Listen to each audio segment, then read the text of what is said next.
नमस्कार। हाँ, आज आप लोग पढ़ेंगे टेंस के बारे में। टेंस आपके जो है मेनली 3 टाइप्स होते हैं। इसमें फर्स्ट आपका जो आता है प्रेजेंट, PRESENT, प्रेजेंट टेंस। ठीक है, प्रेजेंट टेंस ये आपका फर्स्ट हो गया। सेकंड आपका जो टेंस होता है उसका नाम है पास्ट टेंस। ये आपका हो गया सेकंड। थर्ड टेंस आपका होता है थर्ड प्रकार का future, FUTUR, future tense.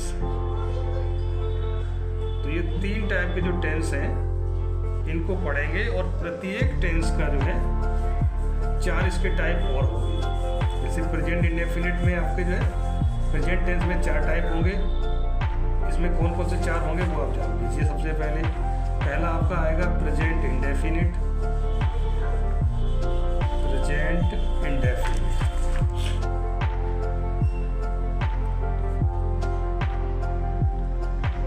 Indefinite tense ये इसका टाइप हो गया। अब इसी का और सब टाइप है, ये सब टाइप है।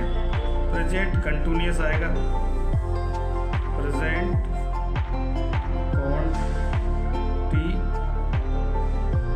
टेंस। फिर इसी का एक और सब टाइप होगा, वो होगा present perfect tense. Present perfect tense ये तीसरा टाइप हो गया। इसी में तीसरा सब टाइप, ये 4 नंबर का आएगा सब टाइप। इसे बोलेंगे प्रेजेंट परफेक्ट कॉन्टिन्यूअस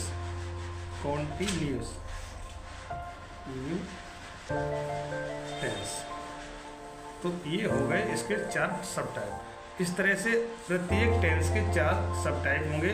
तो आज हम केवल स्टडी करेंगे प्रेजेंट टेंस और प्रेजेंट टेंस का फर्स्ट सब टाइप जो है प्रेजेंट इंडेफिनिट, उसके बारे में पढ़ेंगे। तो आज हम पढ़ेंगे प्रेजेंट इंडेफिनिट के बारे में। ये आपका टेंस जो है प्रेजेंट इंडेफिनिट है। तो इसमें सबसे पहले प्रेजेंट इंडेफिनिट टेंस की पहचान क्या है, इसको जानना बहुत जरूरी है। तो इसकी पहचान आइडेंटिफिकेशन इसे इंग्लिश बोलेंगे। तो पहचान इसकी जो होती है कि जिन हिंदी वाक्यों के अंत में ता है, ती है या ते हैं आदि शब्द आते हैं, उन्हें कहते हैं प्रेजेंट इंडेफिनिट टेंस। ये प्रेजेंट इंडेफिनिट की पहचान है। अब इसको जो है, इसका नियम क्या है, इसको अंग्रेजी बनाने के नियम क्या है, तो हम नियम पढ़ते हैं। इसका रूल क्या है, इसे नियम या फिर हम इसे रूल कह सकते हैं। तो रूल इसका होता है कि सबसे पहले हमारा आएगा सब्जेक्ट प्लस वर्ब, और वर्ब की फर्स्ट फॉर्म आएगी। यहाँ पे मैंने ये फर्स्ट लिखा है, इसका मतलब वर्ब की फर्स्ट फॉर्म है। वर्ब की फर्स्ट फॉर्म प्लस एस या ES, इसमें ऑब्लिक है लगा के एस या ES, इनमें से कोई एक यूज करेंगे। प्लस ऑब्जेक्ट, ये आपका हो गया ऑब्जेक्ट, इसे बोलते हैं कर्म। Subject plus verb plus S या ES प्लस ऑब्जेक्ट। इसके अलावा भी सेंटेंस अगर बड़ा है तो उसमें जाएगा अदर वर्ड। जो अदर वर्ड है वो सबसे बाद में जाएगा, अदर वर्ड, इसे कहेंगे अन्य शब्द, अगर कोई सेंटेंस बड़ा है तो। जैसे अब हिंदी का हम इसके करते हैं, एग्जाम्पल लिखते हैं बहुत सारे। तो सबसे पहले हम एग्जाम्पल में लिखते हैं राधा किताब पढ़ती है। राधा किताब पढ़ती है। तो यहाँ पे आप देखिए ती है आया है बाद में, और पहचान में ये था कि ता है, ती है, ते है, आदि शब्द आते हैं। आदि यहाँ पे शब्द आते हैं वाक्य के अंत में, हिंदी वाक्यों के अंत में आते हैं। तो वहाँ पे क्या होता है प्रेजेंट इंडेफिनिट टेंस। तो हमने जान लिया कि यहाँ पढ़ती है, तो पढ़ती है आ गया, तो में ती है आया है, तो इसका मतलब ये प्रेजेंट इंडेफिनिट टेंस है। रूल वही है, सब्जेक्ट प्लस वर्ब। तो सब्जेक्ट होता है कर्ता, तो कौन पढ़ती है? राधा, तो यहाँ पे राधा आएगा। नाम है तो नाम का तो वही फिल्म बना देंगे। या वर्ब पढ़ना, कि क्या करती है? पढ़ती है। पढ़ना की होती है रीड, READ, रीड हो गया। अब देखिए यहाँ पे रीड राधा एक वचन है, इसलिए हम इसमें एस या ES लगाएंगे, तो यहाँ लगाएंगे S. Radha reads a book, क्या पढ़ती है? किताब। ये हमारा है object. Radha reads a book, Radha एक किताब। तो ये हमारा बन गया क्लियर सेंटेंस। और ये एस या ES कब लगाएंगे? जब हमारा सब्जेक्ट जो है सिंगुलर हो। इसको एक चीज ध्यान रखेंगे, ये एस या ES कब यूज करेंगे? यहाँ पे नोट कर लीजिए कि यदि सब्जेक्ट सिंगुलर हो तभी हम एस या ES यूज करेंगे, अदरवाइज नहीं करेंगे।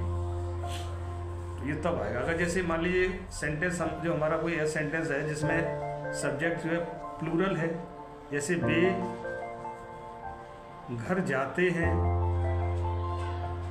वे घर जाते हैं, ठीक है। इस तरह के सेंटेंस में अब वे हमारा बहुवचन है, तो यहाँ पे हम वर्ब में ऐसे यूज नहीं करेंगे। तो ये हमारा सब्जेक्ट हो गया, तो वे का हो जाएगा दे, जाना की हो जाएगी गो, कहाँ जाते हैं? घर, तो गो टू, घर का हो जाएगा home, they go to home, वो घर जाते हैं, वे घर जाते हैं। इस तरह बन गया। अब इसमें हमने एस या ES क्यों लगाया वर्ब में?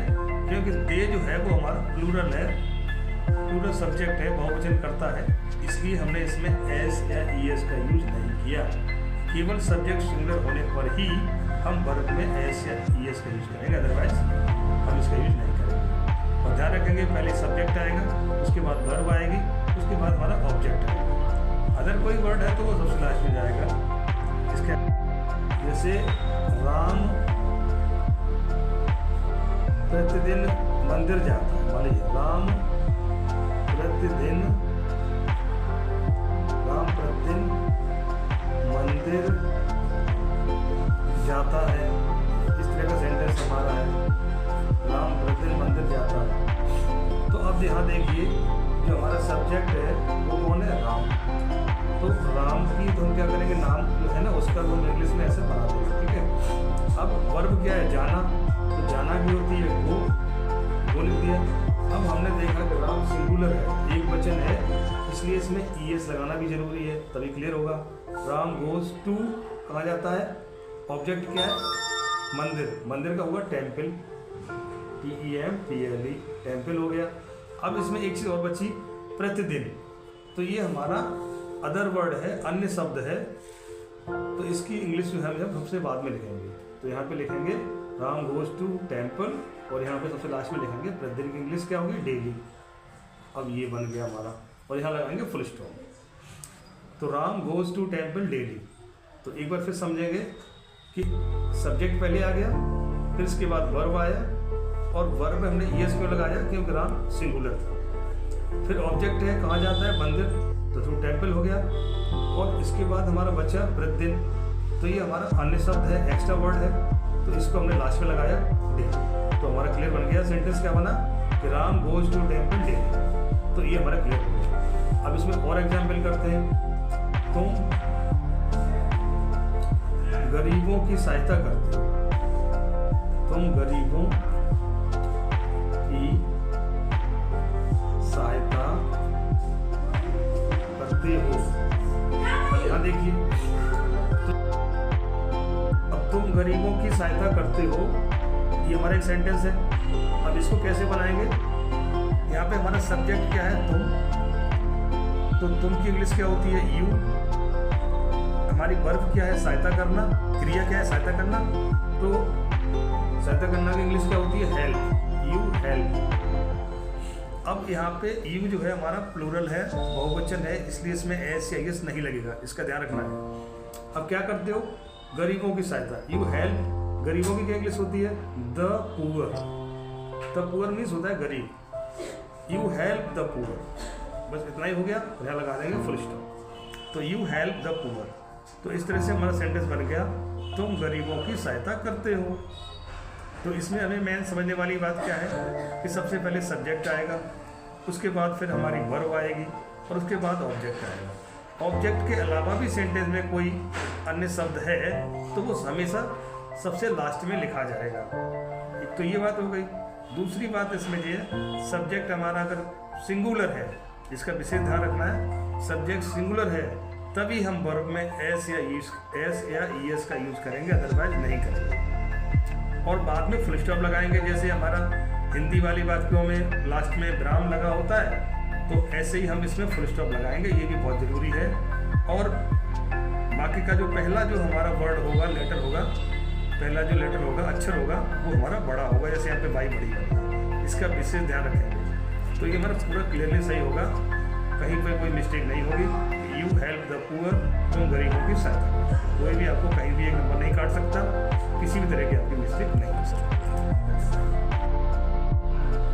तो इतना ही आज के लिए, इतना ही। Thank you. शेष आपको कल बताएंगे।